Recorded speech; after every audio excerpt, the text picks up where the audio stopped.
Da-da-da-da-da-da-da-da. Welcome back to the dark and stormy nights. That was supposed to be like the comic book and like re-intro, like if you ever watched like the Super Friends or anything like that on Saturday morning. No. No, the only comic book intro that I used to watch was da-na-na-na-na-na. Yeah, dude. Well, what is it? It's on. Is it on Disney Plus?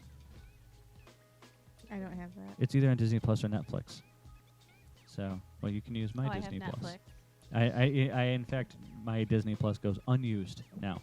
Really? Yeah. Why do you have it? Because I got it from my mother, so she could, because she babysat my nieces and nephews, and so she didn't have to pull her hair out every day because they're awful children.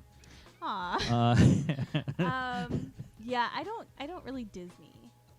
It irks me that they have bought so much. You know, like they have no business having Marvel and Star Wars. My biggest problem is that they're ruining everything, right? They have this standard that everything has to fit, and Marvel could be gritty and stuff, and like especially like Deadpool and everything. And then they have no business owning Marvel. Right. They shouldn't own Deadpool. They shouldn't know. I mean, look, there's fighting and stuff. Things are going to die. Stop buying stuff.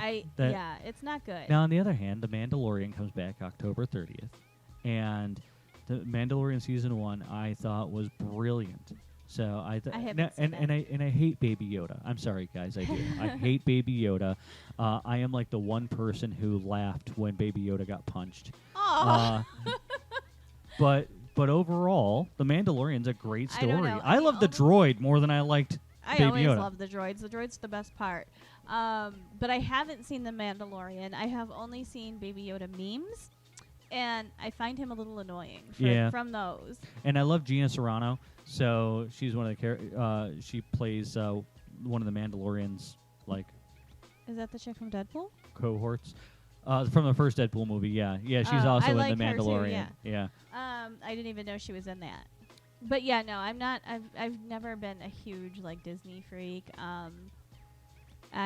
Yeah, I could give a shit less about anything actually Disney. Like, I don't care about any of the stupid princesses or any of that shit.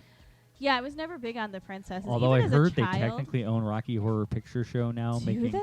making Dr. Frankfurter a Disney princess. Really? So yeah. I mean, I wish they would just add them to that. That would be awesome. You know, you ever see the Disney princess lineups where we're all there, and then Dr. Frank could be like. With them like sprawled out across the couch while they're all around him. Wouldn't that be fantastic? It would be. It would be. There's no denying that. I was never a big Disney princess girl. There was like the old school like Disney like do you remember the Robin Hood with the fox? That was Disney. Yeah. I do love that stuff. Yeah, and Sword in the Stone, was that Disney? I think so. Yeah. It might have been. So like those were the movies that I liked as a child. Yeah. But like, every movie where they like, hey, we're gonna start you off with murdering parents, right? You know, and I was they like, had a thing that, but you know what the funny thing is that they bought Marvel, and how common is that among superheroes too? Yeah. So it's like you went from every Disney movie we kill the parents, and then but hey, we do that here at Marvel too. I know, and you know what? Like I'm not gonna say none of my characters ever have don't have sad upbringings or whatnot, and in fact like I have, if you guys want a free book that I've written, it's actually like on my website. You can go ahead and like go there and you just sign up for my newsletter and you can get the book for free. And I referred to it as pulling a Disney because like first scene I adopted his parents. My the space story I've been writing, the parents of my heroes, the father ran off when they were young, and his mom still takes care of him. So they're big mama's boys. Even though they're on the run from the galactic authorities and stuff like that, they stop home to check on their mom every so often. So they're good boys. You know, I don't have that problem. We didn't kill off the parents. In fact, they're going to find the dad one day even. Yeah, I so rarely do it, but like it was, I don't know. It happened. And so I specifically but that's how I avoid referred to that. It was pulling a Disney. Yeah, I specifically avoid using it because of how overdone it is. You know, it's like. Like I said, Disney and Marvel both do it, so no. Yeah, I just needed this character to take a certain direction, and be a little bit like almost detached from his little edgy human side. Yeah, I don't know.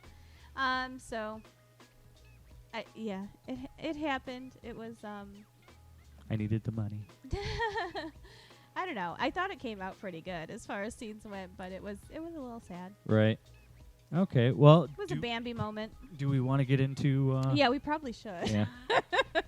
I hope you guys enjoyed that little banter there. It was totally planned. Right. Just like everything else we do, totally planned.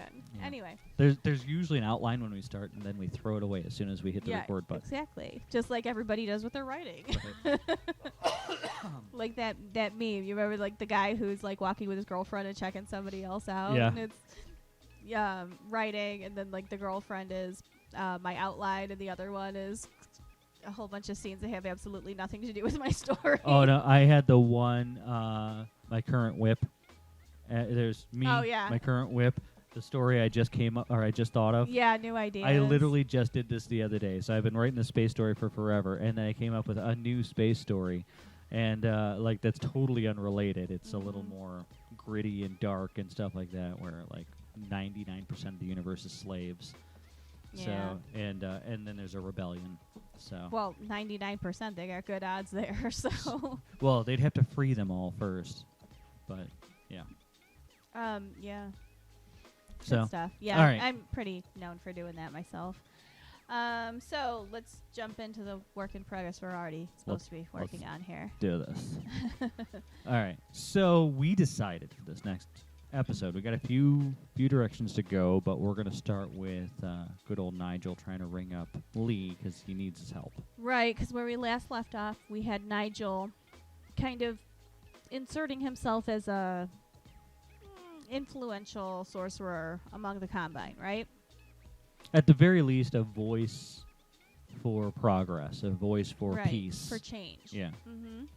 And so at this point, because some of the older sorcerers have been proven to be corrupt. Yeah, not good. So their next move is to get message to the Fae or other community. And to do that, Nigel probably needs to get a hold of Lee, because as far as bounty hunters go, Lee has the most connections. Mainly because he's not a rules guy, right? He kind of did his own thing, went in his own direction, where he could make connections or, blackmail. He went that route, and so because he didn't, hey, I'm just going to take you in because there's a small bounty. He played his cards, and he has connections within the community. And aside from his girlfriend and Gary, is that his name? Yeah, but he's got blackmail on Gary. I mean, they're friends. It's friendly blackmail. Like friendly you blackmail. You score me drugs, and I look the other way. Right. So with Lee's connections, he's the obvious choice, I think, for Nigel to send this job to. Right. Only Lee's not so interested in taking calls from the Combine right now. Right. I mean, he knows eventually he's got to go in. He owes Nigel a debt. He's got to complete this, but it's like, right now, I'm not talking to you. Yeah, he's salty. And who can blame him? I don't even think Nigel completely blames him. I don't think so either. I think he knows he's going to have to justify this. Right. So, but nonetheless, at this very call, Lee is just going to ignore it. Right. So, and then from there, we go to the underground. The underground. Mm-hmm. Where they are investigating the explosion that Annalise has told everybody is the Combine's doing. Right. Where she's going to discover the bodak first and immediately slay him before anybody can get involved. She's gonna justify it by saying this is a psychic being and they could get into your head and destroy us from the inside. And that's why the Combine has sent this thing, was to destroy us, right? Right. I think it's to be met with a little skepticism. Not as much as maybe it should be met with, but because the Combine's already been fucking up, Right. I think that some of the other are going to be, especially the ones who could have dug in the thing's head. Right. And like seen what sent it, like they did with the others, with the mercenaries. I think those creatures in particular are going to be upset that she destroyed it, and maybe she should go for the head. I don't know. Yeah, that's what I was thinking. She doesn't. I think it's just a brutal like stomp or something like that. Because Annalise is formidable as far like muscular wise. Right.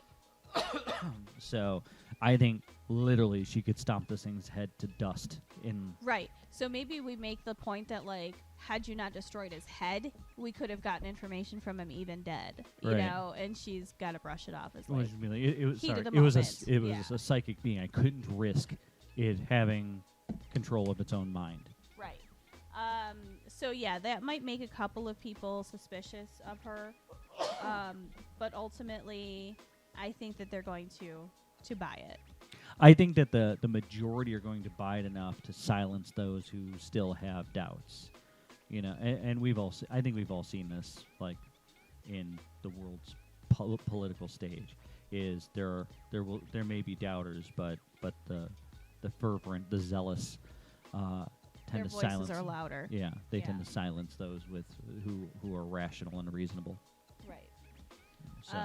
So yeah, like she's gonna jump in there and basically cover her own ass. Right. And while there might be some level of what the hell, Right. overall they're gonna move on and accept what she's telling them. And they'll accept her explanation that this was sent by The Combine to destroy them. Right.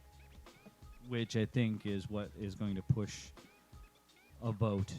Is that where we go from here? We go. They already voted. Oh, that's right. They voted because when they saw the explosion, they assumed it was the Combine. And this is more justification now. This is right. This could have been like wait, the Combine didn't do this. So. But it didn't go that. She pushed it to the direction that, no, it was obviously them. We move forward. So now this becomes confirmation bias. Right. So we have a situation. It's like, oh, well, it's acceptable that this is the answer because it's already the conclusion we came to. Right, exactly. So we're going to go with it. So, and then from here we go to Nigel trying to call Lee again, right? No, then we go to Shayla taking Lee and Eliot back there. I'm going to say that we go to Nigel calling Lee again, and Lee hangs up on him again. And then Shayla takes him back there. All it is another hang-up. We're just showing that Nigel is really you trying could to actually, like, go back to Lee and have him, like, stay with Lee. Yeah.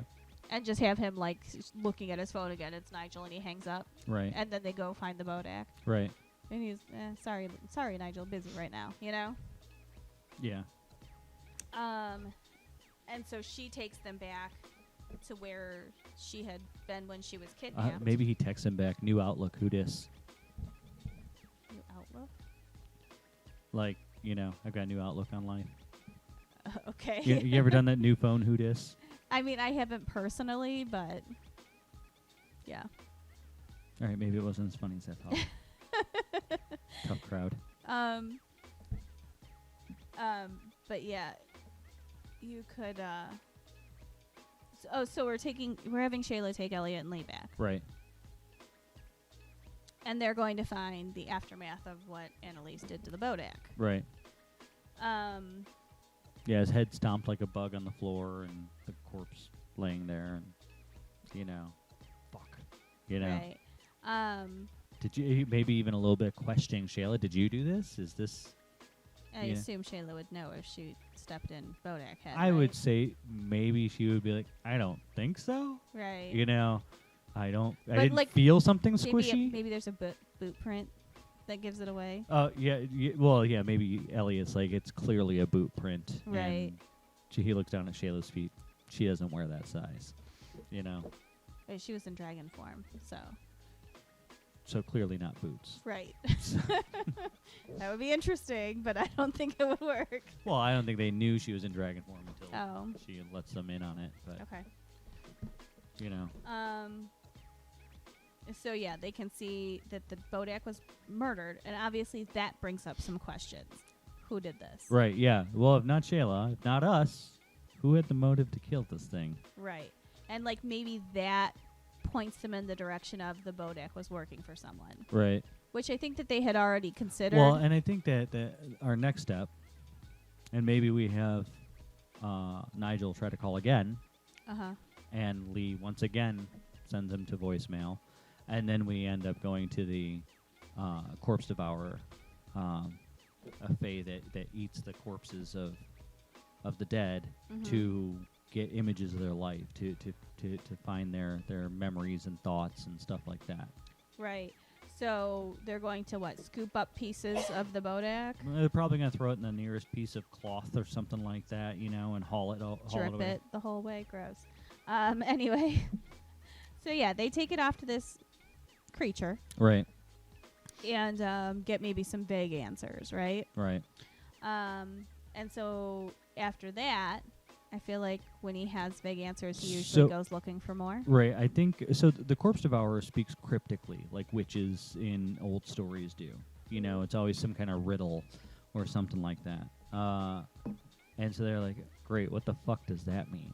Right. And then they're like, "Esmeralda," and they run. I off. really love that character, to be honest. So I'm excited we get to bring her back.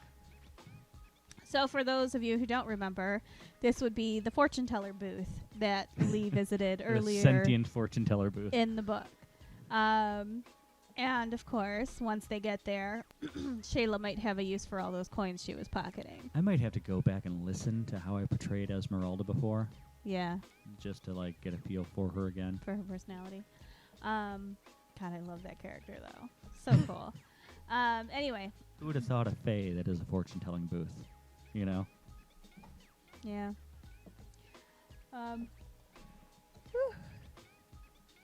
So are they going to get more answers out of Esmeralda then?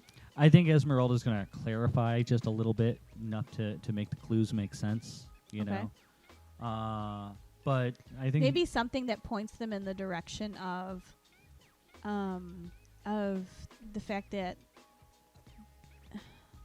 whoever was controlling the bodak has a foot in Lee's world. Well, I was going to say... Or something to that extent, so he starts to look at people around him. This person is a powerful woman who leads two lives, and they're like, what the fuck does that mean? Right, something that he'll put together once he starts to make a connection between Raina and Annalise. So, unfortunately, we're getting two sets of cryptic clues, but hopefully together it makes decent sense. Right, it's just another piece of the puzzle, It doesn't have to be the final picture. I was wondering if we give, Eliot and Shayla a chance to get fortunes from Esmeralda. Is that... You could. Because I feel like Eliot might be excited to... Maybe she'll see it as another video game, kind of thing. Yeah. How do you play this thing? Right. So after some, I think that anything Eliot and Shayla get out of it is mildly superficial or something. It's nothing groundbreaking. Right. But Lee's is of course specific to the case. So. Okay. So then they head home. You will have a choice between Maui Wowie and Texas Red. Take the Texas Red. What the hell is Maui Wowie? They're breeds of marijuana. Oh, Jesus. They're breeds of marijuana from the 70s, by the way. Oh. Because it's from my Cheech and Chong stuff. And that's Shayla's fortune. What the fuck is Eliot's? Calzone or Stromboli? Right. Stromboli, of course. Always go with the flaming hot Cheetos. Righteous. Huh? Righteous. Anyway. So then I feel like they have to decrypt some of this, right? So they go back to Shayla's place where Shayla and Eliot can get stoned and Lee can figure out what the hell is going on. And then as, the Strombolis arrive or whatever. Right. We said that Lee is getting a phone call. Once again, it's Nigel, and he's going to snooze this shit, and he opens the door, and the pizza guy is actually Nigel with their Strombolis. Billy Ray. Yeah, and right. Keep in mind that Eliot still can't see what Nigel really looks like. Right, so it has but Shayla can. Right, but we already inserted Nigel into his personal life, so he can't be revealed with his true face to Eliot until the end of the book. Yeah. So, so he has to appear as Billy Ray. Right. And then the pizza guy is passed out in the hallway. Right. So he shows up with boxes in one hand and his coffee cup in the other. Right, yeah. Wearing his robe and his slippers. great. Man, you should get a new robe. Then your security here sucks would be very accurate. Yeah. You know, it's the best security like that. We need a new doorman. And then that may be the end of the chapter. Now, if this is running a little short, we might go into Nigel's conversation with Lee. If we're on track, like I think we are, we don't need to get into the Yeah, it'll probably depend on how much time you spend in the market and going. The market always takes a long time. It's so interesting, you know, and it's a whole new world, and there's so much description to be had there. So I feel like they're back to business as usual, kind of, but it's on like high alert, right? So there might be like Fae with like fighting abilities and stuff like that, you know, like patrolling the market when that's not normally a thing. I think that maybe what they would be most weary of are the bounty hunters and anybody associated with the Combine. So maybe they give Lee a hard time while passing through the market, you know. What are you doing here, Lee? You know, what's going on? Something along the lines of, man, this ain't the time to be here or right. something. Like, I know we're cool, but your people have really fucked us, you know. Right. And, you know, he can maybe make the point that he's not talking to his people right now. Right, yeah. We're on personal business. And nothing to do with those assholes. Right. So. So, yeah, I mean, maybe it smooths over, you know, a little bit of the tension there. Or even Shayla can be like, they're with me. Right. You know. True. Sorry, miss. Or maybe Lee even should make the point, like, you know, you need to keep up this security. Don't just let anybody down here, you know. He makes his point of you never know what's coming out of the Combine. Yeah, I may be a little weird for him to be like, you can't trust them. And then later on, Nigel's using him to tell him, you can trust us, you know. That's true. But, you know, at the same time, Lee's going to have to uncover that the bodak was not the Combine's doing. That's true, too. That's probably where we're going to have to go next chapter. And maybe that's where Lee and Annalise cross paths and butt heads. Right. Is she blamed the Combine for the bodak. Right. You know, because somebody's going to bring up, what what about that assassin you sent us? And they're like, what? Yeah. And then, you know, like they figure out that they're talking about the bodak, and then he's like, that thing was hunting sorcerers. That wasn't the other way around. Right. So yeah, that's probably coming up in like the next chapters. Right. Is that Lee goes to them with his messages, and he clears up the bodak issue. That no, that thing's been coming after the Combine. Does he collect the bounty for it still? Huh? Does he collect the bounty for it still? See, so should. But he just fed it to that guy. Yeah, but he can't feed the whole thing. He should take the rest of its body he needs back. something. Yeah, he needs something to prove that. Like just a leg or something. All right, but it's less information you get. It is what it is, man. I'm gonna have this thing be creepy. I think it looks so delicious. You know, like. You sure you don't want to give me that last piece? I smell it. How gross, right? It's really gross. Can I just get a lick?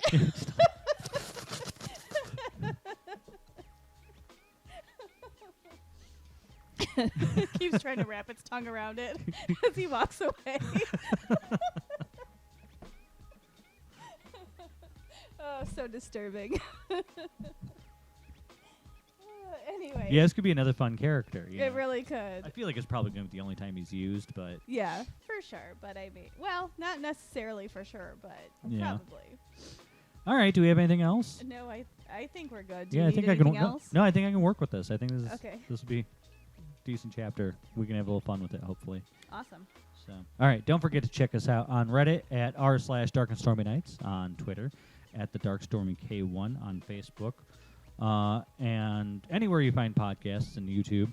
So tell your friends, tell your mom, you know, review us, give us follows, you know, love me. Love us. Love me.